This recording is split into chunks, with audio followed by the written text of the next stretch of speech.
எல்லாம் வல்ல இறையருள் துணை இருக்கட்டும். குரு வாழ்க, குருவே துணை. அனைவருக்கும் வணக்கம். ஔஷதம் சித்த மருத்துவ மையத்தின் சார்பாக உங்களின் மருத்துவர் டாக்டர் மு. கலைவாணன். இந்த பகுதியில் ரிஷப ராசி மார்ச் மாதம் 2026 மருத்துவ ரீதியாக எப்படி இருக்குங்கிற விஷயத்தை பற்றி நம்ம அனலைஸ் பண்ணி பார்க்கலாம். ரிஷப ராசி இருக்கிறவங்க பொதுவாக எப்படி இருப்பாங்கன்னா, ரொம்ப பிடிவாதமாக இருப்பாங்க. யார் என்ன சொன்னாலும் அவங்க கேட்கவே மாட்டாங்க. அவங்களுக்கு என்ன தோணுதோ அதை மட்டுமே அவங்க ஃபோக்கஸ் பண்ணி போயிட்டே இருப்பாங்க. ஸோ இந்த பிடிவாதம் இருக்கிறதால அவங்க நல்ல நண்பர்களையும் அவங்க இழக்கிறாங்க. சரியான சொல்யூஷன் சொல்ல வந்தவங்களையும் அவங்க ஏற்றுக்கிறது கிடையாது. இதனால என்ன பண்ணுவாங்க, சரி அவன் என்னவோ பண்ணிட்டு போறான் அப்படின்னு ரிஷபராசிக்காரர்களை விட்டுருவாங்க. இன்னொரு விஷயம்னா, அவங்க அமைதியாக தான் இருப்பாங்க. எனக்கு இதுதான் செய்வேன்னு சொல்லி யார்கிட்ட சண்டைலாம் போட மாட்டாங்க. ஆனால் என்ன தோணுதோ அதை மட்டும் அழகாக அப்படியே நடத்திட்டு போயிட்டே இருப்பாங்க. இதனால என்ன ஆகுது, அவங்களுக்கு ஒரு குழப்பம் இருக்கும். ஏன்னா அவங்க எந்த ஆலோசனையும் கேட்க மாட்டாங்க. தனிப்பட்ட முறையிலேயே அவங்க முடிவெடுத்து செயல்படுறதால அவங்களோட அனுபவத்தை வச்சு தான் அவங்க கொஞ்சம் கொஞ்சமாக தன்னை டெவலப் பண்ணிப்பாங்க. ஸோ இதனால அவங்களோட டெவலப்மெண்ட் எப்படி இருக்குன்னா, சீக்கிரமாக வரக்கூடிய வளர்ச்சி கூட கொஞ்சம் மெதுவாக தான் வரும். ஏன்னா அவங்க யார் பேச்சையும் காது கொடுத்து கேட்கறது இல்லைங்கிற ஒரு விஷயம்தான். அப்போ மற்றவங்க பேசுறதை கேட்டு நம்ம செயல்படலாமான்னா, எது நமக்கு கரெக்டாக இருக்கோ அதை மட்டும் கேட்டு நடந்தால் கூட போதும். நிறைய மாற்றம் ரிஷப ராசிக்காரர் அவங்க வாழ்க்கையில் கண்டிப்பாக அதை ஃபீல் பண்ண முடியும். ஸோ இவங்களுக்கு இந்த மார்ச் மாதம் எந்த மாதிரியான பிரச்சனைகள் வரும்னா, பொதுவாக ரிஷப ராசிக்கு கழுத்து, தொண்டை, அதுதான் அந்த உடல் பாகத்தோட அந்த ராசி கனெக்ட் பண்ணுவாங்க. அப்போ தொண்டை சார்ந்த விஷயங்கள் பார்த்தீங்கன்னா த்ரோட் இன்ஃபெக்ஷன் வரும். அப்படி வரும்போது என்ன பண்ணலான்னா, சுடுதண்ணியில் கல் உப்பு போட்டு நல்லா கொதிக்க வச்சு அதை காகுலிங் மாதிரி பண்ணலாம். ஏதாவது இன்ஃபெக்ஷன் ஏதாவது இருந்தால் சரியாயிடும். இன்னொன்று, தைராய்டு பிரச்சனை இந்த ரிஷப ராசிக்காரர்களுக்கு இந்த மார்ச் மாதம் வரத்துக்கான வாய்ப்புகள் உண்டு. அதனால ஒரு லேப் டெஸ்ட் எடுத்து பார்க்கறது இன்னும் பெஸ்ட்டாக இருக்கும். அப்படி தைராய்டு வந்துடுச்சு அப்படின்னாவே பயப்பட வேண்டிய அவசியம் கிடையாது. அது ஹைப்பர் தைராய்டிசமா இல்லை ஹைப்போ தைராய்டிசமா, அதுக்கேற்ற உணவுகள் எடுத்துக்கலாம். இப்போ தைராய்டு பிரச்சனை இருக்கிறவங்களுக்கு கருவேப்பிலை எடுத்துக்கலாம். காலையில் 10 கருவேப்பிலை, இரவு ஒரு 10 கருவேப்பிலை அப்படியே நம்ம சாப்பிடலாம். ஏன்னா கருவேப்பிலை அவ்வளோ ஒரு சிறப்பாக இருக்கும். இப்போ தைராய்டு பிரச்சனை வந்தவங்களுக்கு ஒவ்வொரு விதமான சிம்டம்ஸ் இருக்கும். இந்த ரிஷபராசிக்காரர்களுக்கு அதாவது முடி கொட்டுறது, ஸ்கின் ட்ரையாக இருக்கும், பசி சரியாக எடுக்காது, மந்தமாக தான் இருக்கும். ஹார்ட் பார்த்தீங்கன்னா பால்பிட்டேஷன் அதிகமாக இருக்கும். அவங்க மந்தமாக தான் இருப்பாங்க, லேசியாக தான் இருப்பாங்க. ஸோ இந்த ரிஷபராசிக்காரங்க இந்த தைராய்டு பிரச்சனைகளுக்கு என்ன பண்ணலான்னு பார்த்தோம்னா, முத்திரைகள் பயன்படுத்தலாம். அதுக்கு சங்கு முத்திரை ரொம்ப நல்லா வேலை செய்யும் ரிஷபராசிக்கு. சங்கு முத்திரை ரொம்ப சிம்பிள் தான். எப்படின்னா, ரைட் ஹேண்ட் இருக்கலாம், இதான் லெஃப்ட் ஹேண்ட். இதை நம்ம க்ளோஸ் பண்ணிக்கணும். ரைட் ஹேண்டோட இந்த எப்படி நம்ம கட்டை விரலை க்ளோஸ் பண்ணிக்கணும். க்ளோஸ் பண்ணிட்டு கரெக்டாக இந்த கட்டை விரல் நடு விரல் இருக்குல்ல, அதோட நம்ம டச் பண்ணுறது. நல்லா பார்த்தீங்கன்னா இது பார்த்தீங்கன்னா நீங்கள் சங்கு முத்திரை மாதிரியே இருக்கும். ஸோ இதுதான் சங்கு முத்திரை. சங்கு முத்திரை ரொம்ப க்ளோஸாக வச்சுக்காம கொஞ்சம் கொஞ்சம் தள்ளி வச்சுக்கிட்டா போதும். இதுதான் சங்கு முத்திரை. இந்த சங்கு முத்திரை ஒரு 20 நிமிடம் வச்சுக்கலாம். இந்த தைராய்டு பேஷண்ட்ஸுக்கு ரொம்ப நல்லா வேலை செய்யக்கூடிய சங்கு முத்திரை. ஸோ சங்கு முத்திரை பண்ண பண்ண என்ன ஆகுனா, அந்த தைராய்டோட சிம்டம்ஸ் ரிஷப ராசிக்கு குறைஞ்சிக்கிட்டே வரும்.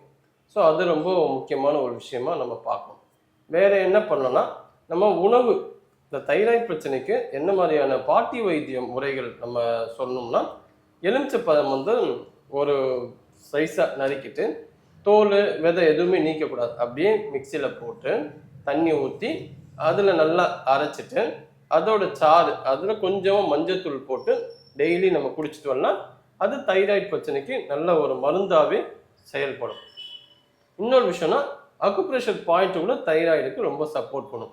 அது எந்த புள்ளின்னு பார்த்தீங்கன்னா, கைகளை இந்த சுண்டு விரலும் மோதிர விரலுக்குள்ள நடுவில் அப்படி ஒரு கோடு மாதிரி பிரிச்சா இந்த இடத்துல ஒரு பாயிண்ட் வரும். இந்த பாயிண்ட்டை நீங்கள் ப்ரெஷர் கொடுக்கணும். இந்த ப்ரெஷர் ஒரு 50 டைம்ஸ், இல்லாத 1 நிமிஷம் போதும். மிதமான அழுத்தம் போதும். இந்த இடத்துல இந்த மாதிரி பண்ணிட்டு, அதே போல் இந்த இடத்துல கட்டை விளக்குக்கு இந்த பகுதி இப்படி தேய்ச்சி விடணும். அது என்ன பண்ணணும்னா, தைராய்டு பிரச்சனையை சரி பண்ணணும்.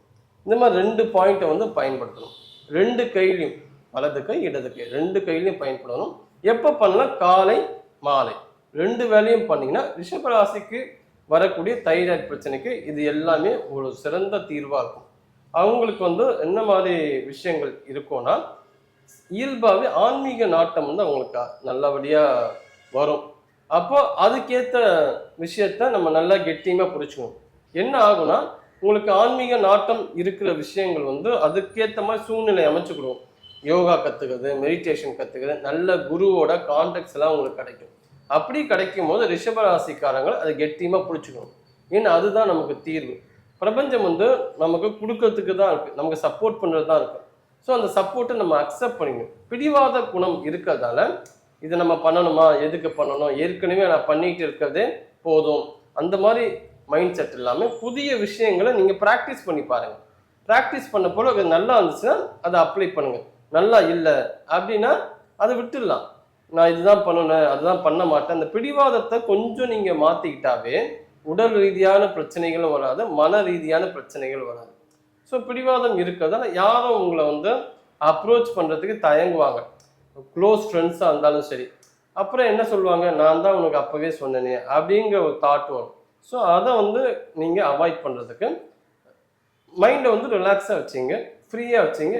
அதாவது வாழ்க்கை எப்படி போகுதோ அதனோட சேர்ந்து ட்ராவல் பண்ணுற மாதிரி ரிஷபராசிக்காரங்கள் மனநிலையை வச்சுக்கிட்டிங்கன்னா இந்த மார்ச் மாதம் உங்களுக்கு சிறப்பான மாதமாக இருக்கும். ரிஷபராசிக்காரர்களுக்கு மேற்கொண்டு வரக்கூடிய பிரச்சனைகள் பார்த்தோம்னா கண் எரிச்சல் தான். ஏன் இந்த கண் எரிச்சல் வருதுன்னா, அதிகப்படியாக அவங்க வந்து மொபைல் பார்க்கறது, லேப்டாப்லேயே இருக்கிறது, அது எல்லாமே வந்து குறைச்சிக்கணும். நைட்டு 10 மணி ஆனாலே செல்லை வந்து சைலண்டில் போட்டு படுக்க போயிடணும். ஏன்னா செல்ஃபோனோட அடிக்ஷன் வந்து இன்னைக்கு எல்லாருக்குமே இருக்குது. அதனால் வந்து தூக்கத்தோட நேரம் வந்து ரொம்ப தள்ளி போகுது. ஸோ இதனால் உடம்பும் கெடுது, மனமும் கெடுது. அடுத்த நாள் உற்சாகமாக வந்து வேலையிலையும் சரி எதுலேயுமே வந்து செயல்பட முடியல. அப்போ ஒரு மந்த தன்மைக்கு நம்ம உள்ளாகும். அதனால் நீங்களே மனக்கட்டுப்பாடும் நடந்துக்கிட்டால் ரொம்ப ரொம்ப பெஸ்ட்டு. இதனால் என்ன பிரச்சனைகள்னா, பிபி வந்து ஃப்ளக்சுவேட் ஆகுது. சில டைம் லோ பிபியாக இருக்குது, சில டைம் ஹை பிபியாக இருக்குது. பிபி வந்து ஃப்ளக்சுவேட் ஆகிற கண்டிஷனுக்கு எத்தனை பேர் விடுது. இன்னொரு விஷயம்னா, எலும்புகள் பற்களோட ஆரோக்கியத்திற்கு கண்டிப்பாக ரிஷபராசிக்காரர்கள் முக்கியத்துவம் கொடுக்கணும். அப்போ கால்சியம் சார்ந்த உணவுகள் எடுக்கணும். சித்தாவில் பார்த்தீங்கன்னா சங்கு பல்பம் வந்து இருக்குது. அதை வந்து நெய்யில் கலந்து காலை மாலை உணவுக்கு முன்னாடி சாப்பிட்றது நல்லது. அமுக்ரா சூர்ணம் பார்த்தீங்கன்னா நல்லா சப்போர்ட் பண்ணும். இன்னொரு பிரச்சனை அவங்களுக்கு என்ன வரும்னா, கிட்னி சார்ந்த விஷயங்கள், லோ பேக் பெயின். அப்போ அதுக்கு என்ன பண்ணோம்னா, சித்தாவில் வந்து நெரிஞ்சில் முள் சூர்ணம் இருக்குது, நீர்மூழ்கி குடிநீர் இருக்குது, இது எல்லாம் வந்து பயன்படுத்தலாம். ஆனால் இதெல்லாம் எப்படின்னா சித்த மருத்துவர்களோட ஆலோசனையின் பேர் தான் நீங்கள் பயன்படுத்தணும். ஏன்னா இவ்வளோ விஷயங்கள் ஏன் வந்து கம்பைன் பண்ணி சொல்கிறோம்னா, ஒரு விஷயத்த நிறைய விஷயங்களோட சேர்ந்து நம்ம வந்து ஒர்க் அவுட் பண்ணும்போது நிறைய பிரச்சனைகள் ஈஸியாகவே வந்து முடிஞ்சிடும். ஏன்னா வந்து இந்த ரிஷபராசிக்காரர்கள் வந்து மன அழுத்தம் ஏன் வருதுன்னா, ஒர்க் அவுட் வந்து அதிகமாக வேலை பளுவின் காரணமாக அவங்க வருது. என்னன்னா எல்லா விஷயத்தையும் ரொம்ப உள்ளுக்குள்ளே கொண்டு போக வேண்டாம். சின்ன சின்ன விஷயத்தையும் பெருசாக பார்க்க வேண்டிய அவசியம் கிடையாது. ஸோ இது எல்லாம் நீங்கள் ஃபாலோ பண்ணிங்கன்னா உங்கள் மனதும் ஆரோக்கியமாக இருக்கும், உடலும் ஆரோக்கியமாக இருக்கும்.